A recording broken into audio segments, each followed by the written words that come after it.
Reaction to those stories in just a second. But first, Congress avoids a government shutdown by passing a spending bill, but it is setting it up a major legislative battles in January. Ed Henry is in Washington tonight with all the details. Ed?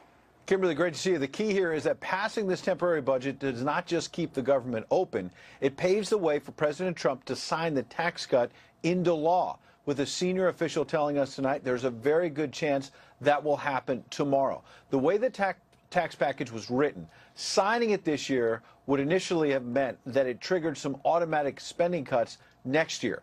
But this continuing resolution, the stopgap budget, just passed through the House and Senate, includes waivers that enable the president to defer those cuts to entitlements until 2019. The president also made clear he did not want a messy shutdown to overshadow the winning on taxes yesterday, saying in a tweet, House Democrats want a shutdown for the holidays in order to distract from the very popular just passed tax cuts. House Republicans, don't let this happen.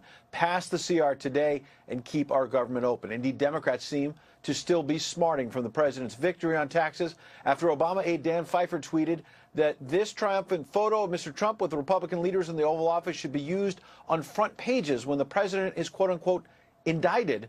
Another Obama official, Ben Rhodes, actually retweeted that with this snarky comment that the photo should also be used, quote, alongside the obituaries for Ryan, McConnell, and Pence.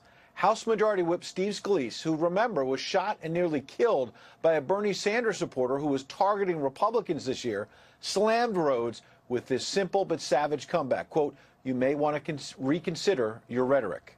Meanwhile, House Democratic leader Nancy Pelosi went back to resisting the president's agenda by telling her colleagues to vote no on the stopgap budget because it did not include a provision allowing the children of illegal immigrants to stay in America. While the president made clear he's not going to get back down on side issues and wants to talk about jobs. I don't think in his heart that the president intended to hurt these people in the very cruel way that they are being hurt by the actions that are being taken. We're bringing the entrepreneur back into this country. We're getting rid of all the knots and all the ties, and we're going to see, you're going to see what happens. And ultimately, what does it mean? It means jobs, jobs, jobs, jobs. The bottom line is the last thing Republicans want now is a shutdown to be the focus when several big companies have handed out bonuses, raised their workers' wages in the wake of the tax cut after Democrats predicted the tax cut would not trickle down to employees. Interesting, Democrats have now maneuvered themselves into being on record in favor of higher taxes and perhaps lower wages.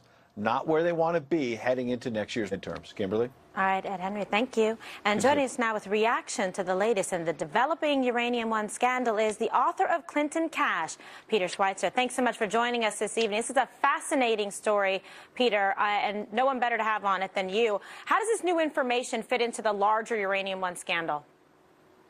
Well, that's a great question, Kimberly. Yeah, it's very interesting. The Department of Justice is now asking for all the material the FBI has on Uranium One. It's important to point out, Kimberly, that this is an incomplete file. The Uranium One investigation was launched by the FBI in the summer of 2015. They asked in late 2016 for the Obama Department of Justice to grant the subpoena powers. That was turned down. That was reported on the front page of the Wall Street Journal. So what they're getting is essentially what the FBI was able to do without these very powerful tools. I think it's a great sign that the DOJ has requested this information, but we have to keep in mind that it's not a complete file, and hopefully they're not going to, base a decision on an independent counsel based on just an incomplete file, because I think a lot more investigation needs to be done. All right. So, and what do you think in particular, about a special counsel overall when they get more information in? What's the likelihood there? I hope that there's going to be more information found. Look, I mean, there's some basic facts in the reporting. The NBC News story, which I think was quite good, got fundamental facts wrong that keep being repeated by Democrats and by some media outlets. Number one, the statement that no uranium from Uranium One has been exported out of the United States. That's a falsehood. That's a lie. The New York Times in 2015 confirmed that yellow cake was being exported by Uranium One out of the country. John Solomon of the Hill reported the same thing, citing Nuclear Regulatory Commission documents. So this information needs to be sifted, and you need to have subpoena power to look at Clinton Foundation financial records, look at travel records, and to start piecing together exactly what happened. And I think once you get to that point, you can say we need an independent counsel or we need to have some other means of investigating this. Okay, and then why do you think that AG Sessions, decided to reopen the investigation now? I'm just curious as to the exact timing. Well, I think that's a very good point. I think part of it is there's been a lot of activity on Capitol Hill about Uranium One, and the Department of Justice, which is supposed to be investigating corruption, is a little bit behind the 8 ball on this. You've got the Senate Judiciary Committee, you've got the House Oversight Committee, you've got the House Intelligence Committee, who are all investigating Uranium One, and the Department of Justice is behind. So I think part of this is they're feeling pressure from Capitol Hill. Okay, and let's talk a little bit about the testimony that's been behind closed doors, and we've been covering it closely. Hannity has on this show, but Andrew McCabe, Bruce Orr, they testified. What do you think's going on behind those closed doors, and in terms of the content, the nature and the focus, the breadth of that information? Yeah, I mean, wouldn't we love to know what that testimony was all about? I mean, look, I think this is very concerning to people. People get that people in the FBI are human beings. They have opinions. They have attitudes. But clearly, the opinions in this case of a lot of people at DOJ seem to skew in one political direction. And when you're talking about something as sensitive as an investigation of a presidential candidate in 2016, people have to know and feel that there's going to be equal weighting. And there doesn't seem to have been equal weighting. So I think we're going to hear a lot from members of Congress in that committee going forward about what the testimony was, and I think we're not done. I think we're going to expect to see more documents and more information on what precisely the FBI was doing. Now, how long? Let's talk to me about the duration of this, like in terms of, obviously trying to build a case perhaps and acquire documents, perhaps get some people, whistleblowers, to come forward with information to be able to further the investigation in the interest of justice. Yeah, that's right. I mean, look, with Uranium One, you have to consider that this is a story that starts in 2005. We already have the video testimony of the Kazakh uranium minister, Mukhtar Zhakashev, saying that he was shaken down by Bill Clinton and then Senator Hillary Clinton to give this uranium to this Canadian company, which then sold it to the Russians. You have that. You have the flow of money, all this money going to the Clinton Foundation and to Bill Clinton's pocket with people connected to Uranium One. So you have this expansive time period, but really you're talking about a few actors, and I think from the standpoint of investigating that, if you have the right tools, which the FBI asked the DOJ for, it would not be that hard to figure out precisely what went on, and I think that's the next step. It's so interesting because you look at that long time frame, and how about coordination and collusion there?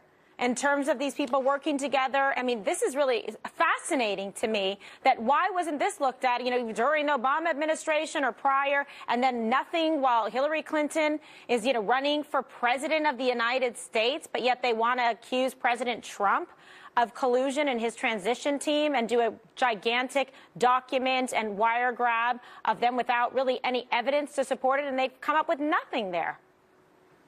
Well, and, Kimberly, I said at the beginning of this process they should look into the Russia question, and I think they've really come up with no substantial evidence. Right. But consider this, that Trump dossier that had all these allegations that didn't bear out. One of the things that dossier said was the Russian sources said they had a dossier that had damning information on Hillary Clinton. One of the questions I would ask senior FBI officials is, well, did you ever pursue that? Right. I mean, you pursued this information related to Trump. Did you pursue it as it related to Hillary Clinton? And I think most people would say, if you're going to investigate one, you should investigate both. That seems to be the best standard, I think. Well, that is supposed to be. It's supposed to be fair and impartial and do a thorough investigation, regardless of political persuasion or ideology, unless you have an invested interest in a determinative outcome. All right. Thank you so much, Peter. Appreciate it.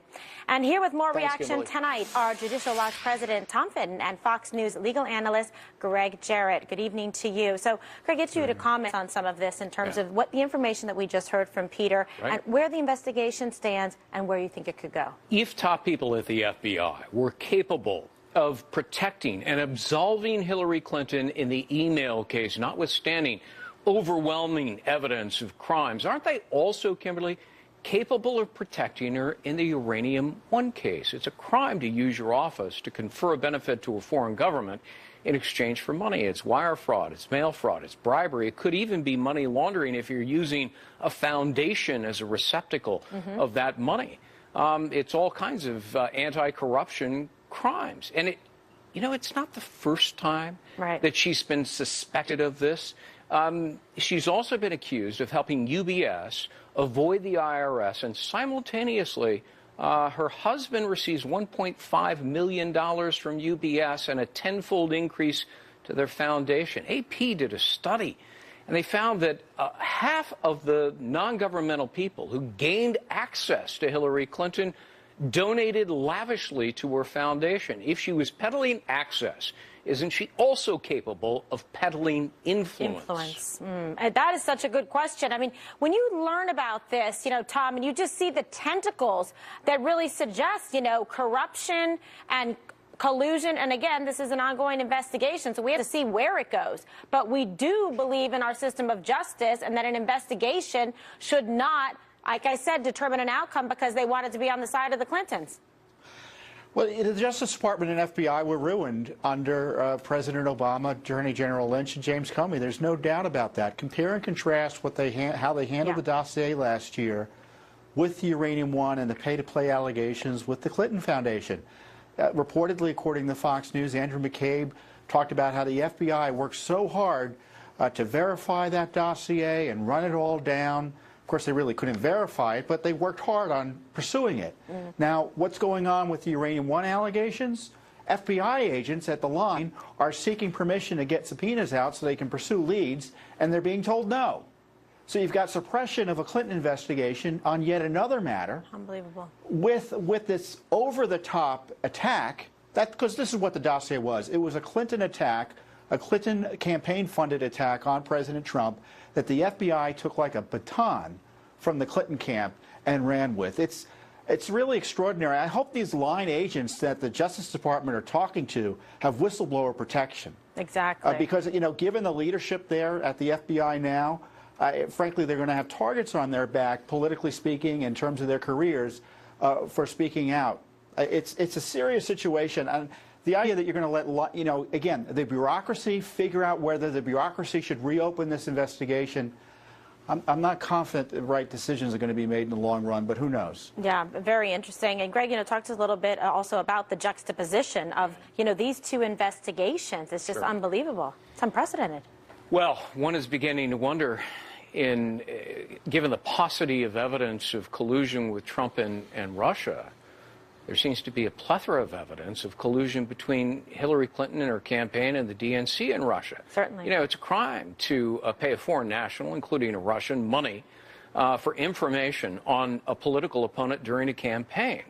And if you're not honest about it in your financial filings under the Federal Campaign Finance Act, that is also a form of money laundering. And so, all of this is very suspicious activity, but, I agree with Tom that it's all going to come down, I think, in the end, to the dossier. That may be the biggest smoking gun of all, because it looks like the FBI and the Department of Justice were engaged in nefarious activities to fool a FISA judge, to falsely get a warrant, to spy on a political opponent, Donald Trump and his associates, and it was all being funded by Hillary Clinton's campaign and the Democratic National Committee. Did the FBI know that? I suspect so. Well, that's such a pivotal question, isn't it? What did they know and when? If they took that and acted then in bad faith, like you said, to achieve some nefarious ends because they didn't want President Trump to become president of the United States, then candidate Trump. They were spying on his family. You had Don Jr. testifying, and of course leaks coming out from Schiff right away about that testimony. But no one seems to want to complain about that. I mean, it's unbelievable how unfair and imbalanced this is in terms of what went on and just the absolute missile-lock focus to try to create the air and idea of collusion and corruption and coordination with the Russians, and not one scintilla, Tom, has come forward from that. Oh, that's true. I mean, we've uncovered documents showing that Hillary Clinton, through Bill Clinton, received $500,000 from a Uranium One firm connected to the Russian government. Moscow. He went there to speak, got $500,000. It wasn't to the foundation. It went into their bank account. And then the Clinton campaign paid someone to go to Russia to talk to Russian intelligence to dig up dirt on Donald Trump. You know, by the standards that Mueller has presented in terms of the reasons to investigate someone, certainly there ought to be a special counsel looking at what Hillary Clinton was doing in terms of getting money with the Russians. Absolutely. And then working with their intelligence services to figure out if there was dirt to be gotten on her political opponent. Yeah, Greg. You know, increasingly, almost day by day, the shape of a plot is beginning to emerge. So true. That people were determined for political reasons to absolve and exonerate Hillary Clinton, to clear a path for her to become president, and at the same time launching a fictitious investigation without evidence of Trump-Russian collusion in a political campaign, which, by the way, there's no statute that prohibits that sort of thing as long as money is not exchanged. Correct. So, you know, were they trying to frame Donald Trump while exonerating Hillary Clinton, and was all of this for political reasons and evidence be damned? It sure is beginning to look like that. Yeah, and just, you know, an improper, acquisition of FISA warrants, a misuse of the judicial process to be able to achieve a desired political end. I mean, this is what the height of corruption, all prosecutable. So this investigation, we're going to be talking about it for a while. The FBI is unaccountable, really, in many, and has been for decades. And quickly, they can get away with doing things, and then when they're asked by Congress, they say, oh, we can't talk about it, it's classified, or it's a pending investigation, both of which are canards in these circumstances. But we have to find out, you know, to be fair, you know, Tom, just real quick, we have to find out specifically who are the bad apples there, because, you know, for the majority, the rank and file of the FBI agents, men and women that serve, are outstanding. I don't like what I'm seeing there on the top levels at all, and I don't like the sort of the relationship between Mueller and Comey and McCabe, and I mean, it's just, there's a huge problem there, and hopefully they're getting to the bottom of it in this investigation. I'll give you the final word. Yeah, I agree. And we need to clean house of both agencies in terms of folks who were responsible for what went on during the prior administration and well into this administration. But we've got to get the information out. There's no excuse that we still don't know these key answers about who paid for the dossier, how was it used, what was in the FISA application, information about the FBI texts and other issues like that. We're still fighting about the tarmac meeting that went on between Clinton and Lynch. Remember that? What's the holdup? Grandkids the agency's got to be transparent and hold people accountable. Yeah. All right, well, it's going to happen. We're just going to keep after it till it does. What a pleasure to have you both here tonight, Tom and Greg. Thank you, my colleague. Thank you. Coming up, Congressman Ron DeSantis is demanding answers over a new report about the Obama administration ignoring Hezbollah's criminal activity in order to secure the Iran nuclear deal. The congressman, he is here next. Plus, reaction from Herman Cain and Matt Schlapp. Stay with us.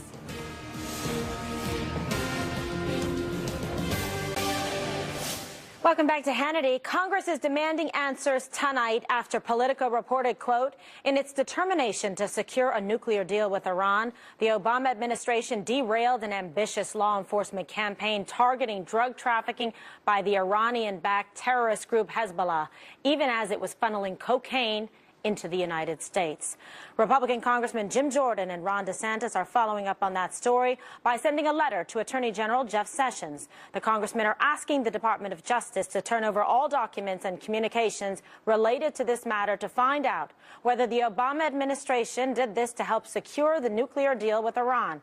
Joining us now with more on this request is Congressman DeSantis. A fascinating story and so disturbing at the same time. Congressman, how do you anticipate the DOJ is going to respond to your request for documents and information?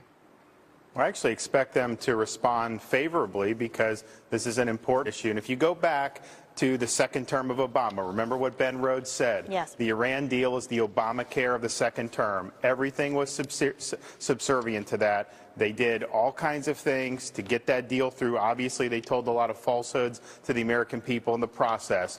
This thing with Hezbollah, who, by the way, has American blood on its hands. They're one of the most lethal terrorist groups in the Middle East. You go all the way back to the Beirut bombing of the Marine Corps barracks in 1983.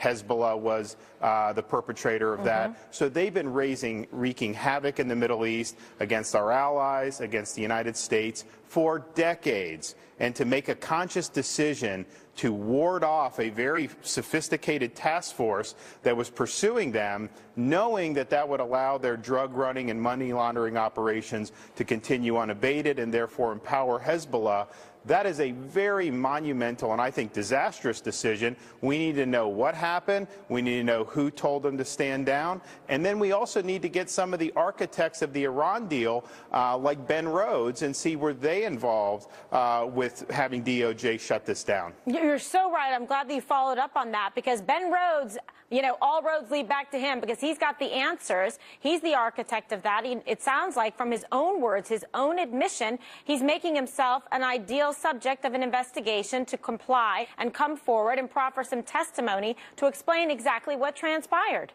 And remember, he bragged about creating a fake echo chamber where he had client journalists that would put out disinformation about how this is really capitalizing on an opening of the Iranian regime. They're going to change and become part of the community of nations. They knew that wasn't true. They knew the mullahs weren't changing. They just thought that giving them $150 billion as sanctions relief, airlifting over $1 billion to them in cash, they thought that that was good, and that was the policy that they pursued. I think they pursued it recklessly, but by this investigation, we're going to find out just how reckless they were in doing that. Yeah, I just question that policy. I question its merits. I question its authenticity, the whole nexus of it, how it came together, and what exactly did they think that they were accomplishing? Was this just some kind of like ego trophy to say they could do this nuclear deal? Because it was a bad deal for the United States, and now we know just how bad. I think it was exactly. They wanted to hold up the New York Times the next day and say, "Oh, we have this great deal, peace in our time."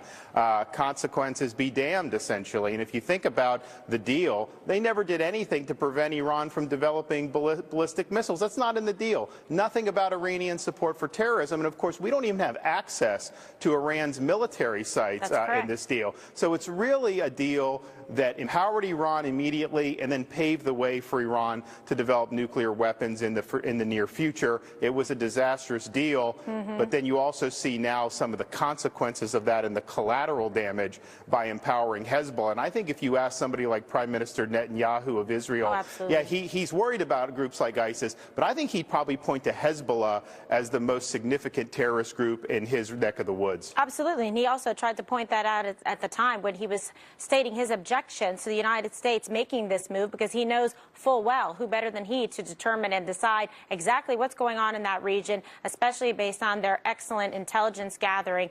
We already know it. We knew that was a bad deal at the time, but nevertheless, it was pushed forward, and now we're finding out the ramifications of it. It reminds me of the Fast and Furious and cover up there. I mean, it's unbelievable, because it just seems that they had a specific political goal in mind and acted against the best interests of the United States and supported essentially terrorism with Iran and Hezbollah and funded it. And probably on both ends, by having the DEA stand down, that empowered Hezbollah on the front end. But then when they're getting the pallets of cash on the back end of the deal, well, why do you think they want the cash? Because they want to give that to the Revolutionary Guard Corps. They want to give it to groups like Hezbollah so that they can continue to wreak havoc in the Middle East. So it was a disaster from the beginning to end. You're absolutely right. Well, I thank you for your service and what you've done here, and I look forward to finding out the rest of this information. So obviously we need you to come back a lot. Congressman DeSantis, thank you so much. Merry Christmas. Merry Christmas. And joining us with more reaction, Fox News contributor Herman Cain and chairman of the American Conservative Union, Matt Schlapp. How much do I love these two guys? I got to tell you, I was very excited. You could tell by the way I said your names. All right, so Herman Cain, 999, right? Maybe the public would understand that benefit. It's unbelievable, taxes. All right, so let's talk about this. The Obama administration, okay, they gave a free pass to Hezbollah. But should there be a very thorough investigation because of this? Ben Rhodes and all the rest of them. There absolutely should be a thorough investigation. And this isn't the first time that the previous administration deceived the American people. But it is the first time that we have this kind of evidence that Congressman DeSantis and others are uncovering that tells us there are some rats in this. We just don't know exactly how many, and we just don't know how deep it goes.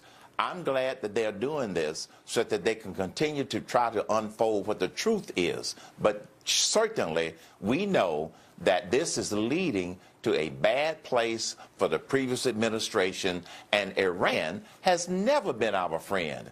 They acted like Iran was our friend, but they were never and never will be our friend. I mean, state sponsors of, terrorism here in terms of Hezbollah, very deadly, very dangerous, very much still alive and active, okay? Because, thank goodness President Trump followed through on all the campaign promises to crush ISIS. Okay, but now look what we did. We gave money that ended up going directly to Hezbollah. I mean, this is insanity, Matt. Yeah, it is insanity. And the money part of this is a really big part of this, Kimberly, because obviously the money went to all the things that is not in the interest of the United States. I think the important thing here is the Democrats will say, oh, this is all political, and Donald Trump and the Republicans want to relitigate the scandals of the past. But what this is let's keep it in focus. The Iran deal has been decertified by President Trump, thank God, another campaign promise kept, as you said. But yet it is still operational in many ways, and it's very important that the American people understand how putrid and polluted the whole process was by which Obama bent down and took a knee to the terrorists across the globe, to the mullahs, to the Castros in Cuba. He gave away to the store to all these American haters, people who undermine our national security. You know who he was tough on, Kimberly? Catholic nuns, people who wanted to live their faith in America. He had it all wrong, and I think on this Iran nuclear deal, we have to go to every length we need to make the American people realize just how terrible and corrupt it was. You're absolutely right, and thank you for acknowledging the nuns. I am a product of the education of a Catholic school and the Sisters of Mercy. Me too. So Me too. There you go, right? So, okay, so Herman, where do we go from here in terms of this? Because it seems like we're shedding a lot of light on it. There's going to be some transparency, but some people are going to have to come forward and testify, like Ben Rhodes, the architect of the echo chamber, because the media at the time, he was making fun of them, saying that they weren't going to investigate or write about anything. We just, give them what we want them to say. Wow. Yes. Here's where we go from here. Congressman DeSantis and his committee need to continue to push the issue. That's number one. Number two, when they continue to push the issue, more and more will be uncovered. Now, the reason that this waited this long before it was uncovered is because the liberal media was complicit in exposing this. The American people are not stupid. No. They smell the rat from the beginning.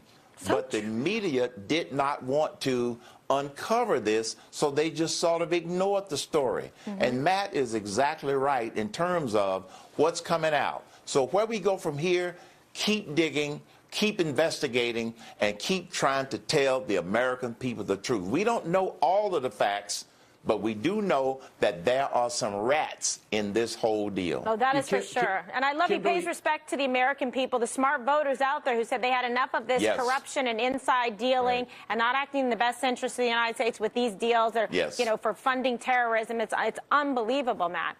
Yeah, Kimberly, I think the one critical thing here is that Congressman Jim Jordan and Congressman Ron DeSantis are bulldogs, and they're heroes, and they're going to pursue this aggressively.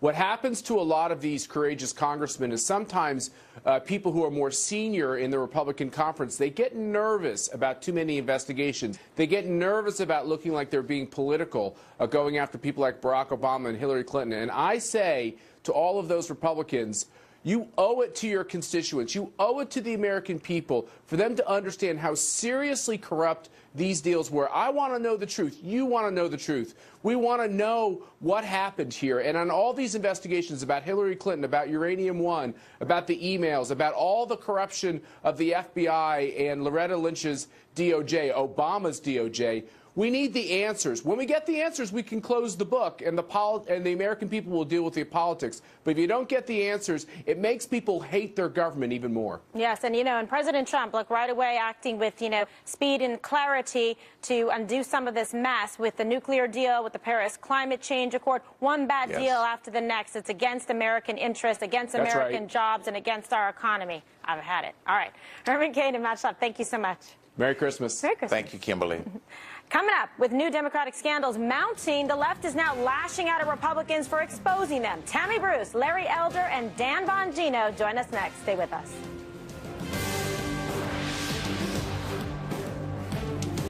Welcome back to Hannity. As the left's Russian collusion narrative collapses and scandals involving members of the Democratic Party continue to mount, liberal lawmakers and their allies in the media are lashing out at Republicans and others who are exposing them. Watch this. Their attacks are not based on fact or logic.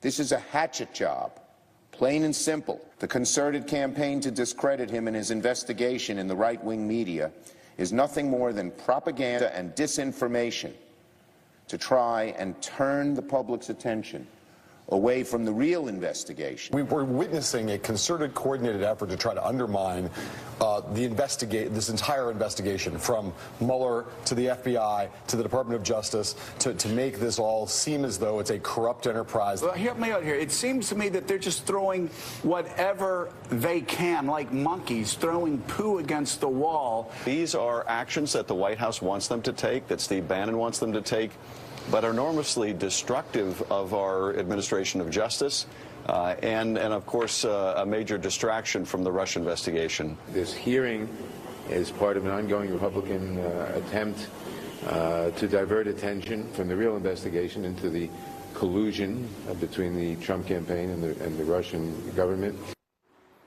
All right, and joining us now with reaction, Salem Radio nationally syndicated host Larry Elder and Conservative Review contributing editor and former Secret Service agent Dan Bongino and Fox News contributor Tammy Bruce. First question, Tammy, why do they always have to bring the monkey cage into it? Like, that was a little bit crazy. It's like that's the most they can think of. This is hysterical, isn't it? And look, it's awful things they're saying, but what it really highlights is literally a meltdown. They don't know what else to say. It was a great day for not just the president, but for the country yesterday. It highlights what the Democrats have not been able to accomplish for at least 8 years. So there's a real meltdown. And this is this equivalent of like complaining about, poor Bob Mueller is the equivalent of saying that this tax and jobs bill was going to be Armageddon. It's as ridiculous, as ineffective. And of course, this is on the heels of all of these other remarkably, like the remarkable Politico story. You've been hitting all the marks tonight. Obama and Hezbollah, Ben Rhodes wishing that, saying that he wished to see the obits of Pence and McConnell and Ryan in public on Twitter, saying effectively he wants them to die. This is an admission by the left that they have failed completely, and all they have now is hysteria. I mean, real hysteria, like, get some serious counseling, but Obamacare is not going to help you. Meds. Exactly. Nice. All right, so Larry, do you agree that the left's attack on the GOP is seriously just a distraction to avoid all of these numerous Democrat scandals that we've seen in the news? Of course it is. I guess I have two reactions. Let's remember how they treated Ken Starr. I remember James Carville said, I hate Ken Starr. I hate him. And this is America. You ain't got to love somebody if you don't want to. I hate Ken Starr. Right. They called him everything but a child of God. And it's not as if the critics of the Mueller investigation don't have merit, for crying out loud. What about all these appearances of impropriety? You've got staffers on this investigation that have said horrible things about Donald Trump, apparently involved in the GPS matter without telling other people. There are legitimate reasons to question this probe. When you have lefties like Alan Dershowitz and Jonathan Turley, two prominent left-wing law professors, also questioning the integrity of the investigation, maybe, just maybe, there's something about the integrity of this investigation that deserves questioning. Yeah, absolutely. I mean, Dan, I know I've seen you on about this a lot. I mean, field day, right? Unbelievable. You know, Kim, I'm tired of this, man, and America should be too. The Democrats get away with everything. And then what do? They turn around and they go to their media sycophant acolytes and they say, hey, please run cover for us on this fake Trump-Russia fairy tale. Remember, the Democrats are the party of IRS targeting, Fast and Furious, the sale of uranium to supposedly the most dangerous enemy in American history in the Russians. And now we find out from a Politico story by Josh Meyer, potential international international gun running and drug dealing by Hezbollah, while the Obama administration is alleged to have looked the other way. And we're supposed to get all hot and bothered about a Trump-Russia X-Files, Gillian Anderson, David Duchovny conspiracy theory that not a human being's produced a scintilla of evidence about. I'm sick of these jokers, and everyone else should be too. It's absolutely right. You know, Tammy, that's total corruption of the judicial process, misuse of FISA warrants, going to judges to try to achieve political and ideological ends, to try to specify who would be in the Oval. That's what they tried to do. They tried to predetermine it. And then you have people like Peter Strzok saying, oh, it went an insurance policy, that they were all in to do this. This was, of course, their presumption. It was their sloppiness was born out of overconfidence. They presumed she would win, and they got a little nervous, so they wanted that insurance policy, but they felt comfortable, Kimberly, to be as sloppy as they were because they felt the system would, in fact, make this happen. This is what's so shocking about what the American people did last year and why they can't adapt. This is their issue. And also, I would say that for when it comes to the Republicans, I appreciate, you know, congressional investigations. There's a place for those. Clearly, if there was ever a special counsel required, it's regarding the Obama and Hezbollah connection, as well as Uranium One. Now, I know, again, Sessions is looking into the FBI dynamic with Uranium One, but these are crimes that are actually kind of so shocking. We're still trying to get our mind around them, but these are the things that they knew that they would need to cover for.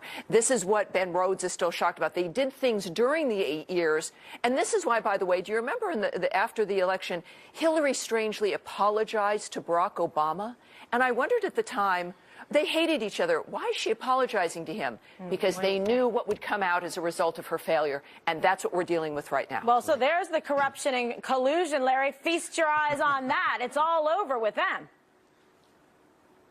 And my column that came out today, Kimberly, was about what would happen if Obama had spent the first 10 months of his presidency battling charges of collusion because apparently somebody in his campaign took a meeting with somebody who had opposition, dirt on his opponent. And for 10 months, Obama has been fending off accusations that he really didn't win the election. No, it was a collusion between him and Putin, and that's what got him the election. Can you imagine what the Black Lives Matter people would be doing, what the NFL players would be saying, what the Congressional Black Caucus would be saying, what the NAACP would be saying? They'd be screaming how racist this probe is, talking about how lame it is, that initially it was about collusion, then they couldn't find collusion, and then it was about lying to investigators, and now it's about obstruction of justice. This country would be on fire. So I asked my friends on the left to just imagine what things would be like if the same situation were done, except take out the word Trump and put in the word Obama. And tell me honestly how you feel about this probe. Can I just add very quickly?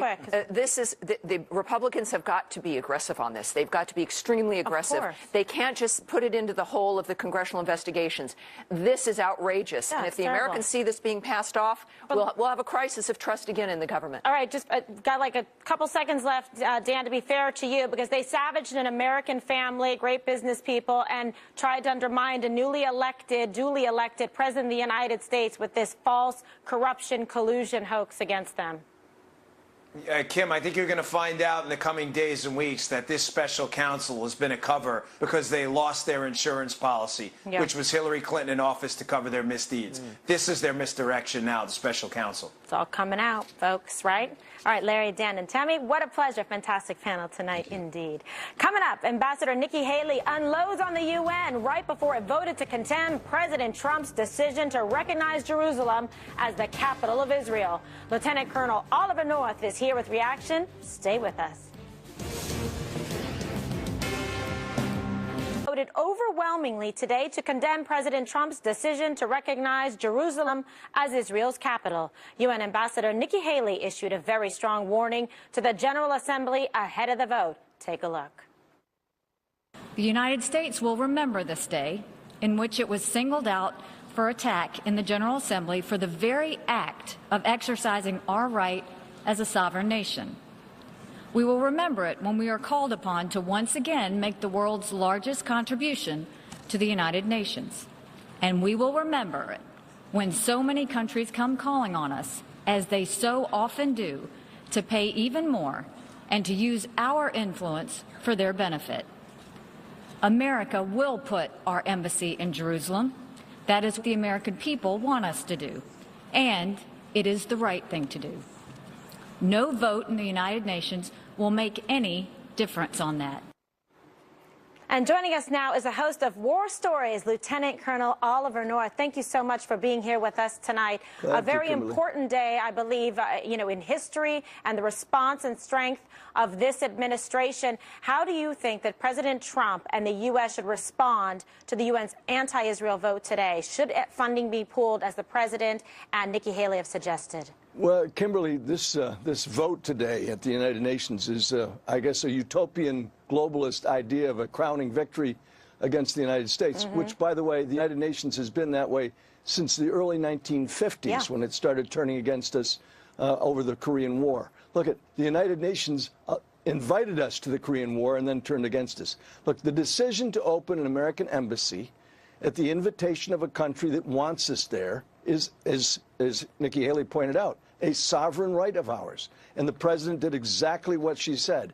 He acted on behalf of the American people, who overwhelmingly supported.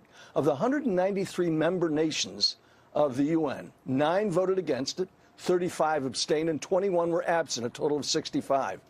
The president and both Nikki and the ambassador have both said that they're taking names, and cutting our foreign aid budget seems to me to be a good idea. It's probably not going to play well in Afghanistan or Egypt or Jordan or Pakistan, but maybe it's time to invite the UN to take up residence in one of the 128 nations who voted against our sovereign right. I think it was a good idea when Jeane Kirkpatrick suggested back in the 1980s maybe they should move the UN to Moscow. How about this time, how about Kenya? They're 5th largest in receiving American aid in Africa.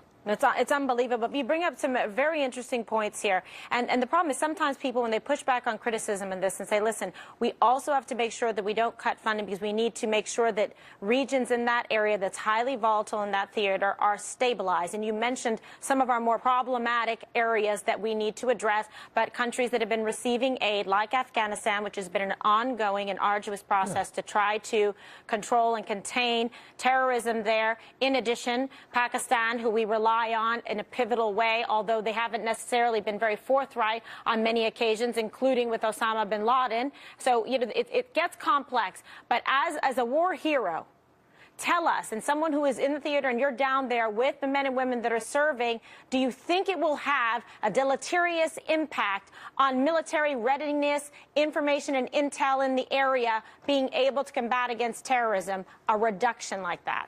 No, because there's no one else who can do it. The British voted against us in this thing. The French voted against us. And, of course, Russia. Combined, the 3 of them couldn't handle what we do in our commitments for national security to protect us, protect the American people. So, for example, military aid and stabilization aid in a place like Afghanistan or northern Iraq makes a lot of sense for us. But giving aid to dozens of other countries when the United Nations votes against it, does anybody remember? I do. Besides you and me, what used to happen with a so-called oil for food program run by the United Nations with our money and the corruption and graft and greed at the United Nations headquarters, of course, carried out all over the Middle East at the same time. Look, the United Nations has nothing that they can stand up and say, we're proud of the way we act. All right, Lieutenant Colonel, thank you so much. More Hannity next. Appreciate you. Stein Mart is the one-stop spot for all your last-minute gifts. Gift the brands you know at prices you'll love while saving up to 60% off to